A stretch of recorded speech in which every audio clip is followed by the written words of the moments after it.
Hey explorers, welcome back to Beyond Atlas Explore, where we uncover the planet's most jaw-dropping and unusual places. Today we're venturing deep into the North Atlantic to visit one of Canada's strangest islands, and trust me, this one's got a story you won't forget. Before we set sail, make sure you're subscribed so you don't miss our next wild adventure. Picture this, a remote, windswept rock off the coast of Newfoundland. It's tiny, just 800 meters long, but home to over 1 million seabirds, a haunting piece of extinction history, and a name that comes from something you can smell long before you see it. This is Funk Island, rugged, isolated, and with a backstory as wild as the waves that crash against it. Funk Island might be small, but it's packed with personality. Sitting about 60 kilometers east of Newfoundland's Fogo Island, it's basically a flat slab of rock rising just 15 meters above the restless North Atlantic. Measuring roughly 800 meters long and 400 meters wide, you could walk across it in minutes, but every step takes you through a place shaped by nature's raw power. The island is split in an unusual way. 2 fault lines cut right through it, dividing it into 3 distinct zones. To the northeast, the landscape is nothing but bare, weather-beaten rock, a harsh, exposed environment where almost nothing grows. Swing over to the southwest, though, and you'll find patches of hardy vegetation clinging to life in the salty air. It's a small contrast, but in a place this remote, even a little greenery feels like an oasis. Surrounded by wild seas and battered by fierce winds, Funk Island's geography doesn't just look dramatic. It's a perfect setup for the millions of seabirds that call it home. And as we'll see, those birds are a big part of why this place is so famous and so strange. So, why Funk Island? The answer hits you the second you get close, and it's not exactly pleasant. The island is home to over 1 million seabirds, and they've been nesting here for centuries. With that many birds, you also get an unimaginable amount of bird droppings, or guano. Over the years, actually over hundreds of years, that guano has built up into thick layers across the island. It's loaded with nitrates and phosphates, and when the wind shifts just right, the smell is unforgettable. That overpowering smell might not win it any tourism awards, but it's a sign of just how important this island is for seabirds. And historically, those birds, and their eggs, were the reason people came here in the first place. Long before it was a protected sanctuary, Funk Island was a hotspot for sailors, explorers, and hunters. Even the famous French navigator Jacques Cartier stopped here during his voyages. Why? Simple, the place was bursting with life. Birds were everywhere, their eggs covering the ground, and the surrounding waters were rich with fish. For European settlers and indigenous hunters alike, this was a natural buffet. People collected eggs by the basketful, plucked feathers for bedding and clothing, and hunted the birds for food. But the island's most famous residents were the great auks, large, flightless seabirds that looked a lot like penguins. In fact, before the 18th century, Funk Island was often called Penguin Island because of them. Sadly, the abundance of great auks also sealed their fate, and their story is one of the most tragic chapters in the island's history. If you could step back in time and visit Funk Island when the great auks still lived here, what's the first thing you'd want to see? The massive bird colonies, the rugged landscape of the stormy North Atlantic around it? Tell me in the comments.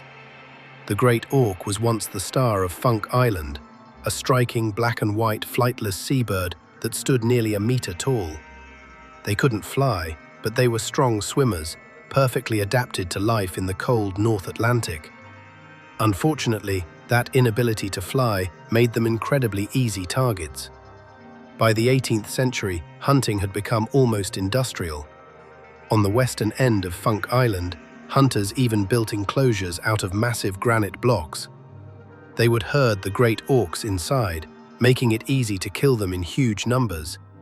Some were used for food, others for their valuable feathers, and in many cases, the bodies were simply discarded after the feathers were taken.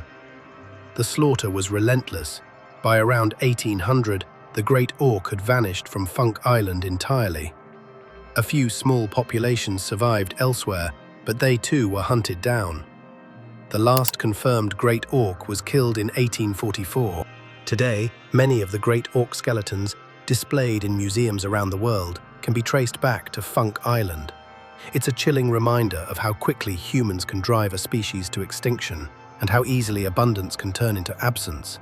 The island's story might have taken a dark turn here, but nature had a plan for its next chapter, one filled with millions of other seabirds.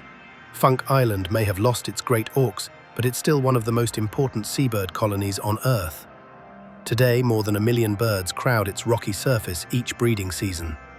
It's home to the largest common murre colony in the world, along with Atlantic puffins, razorbills, and other seabird species that thrive in the rich North Atlantic waters.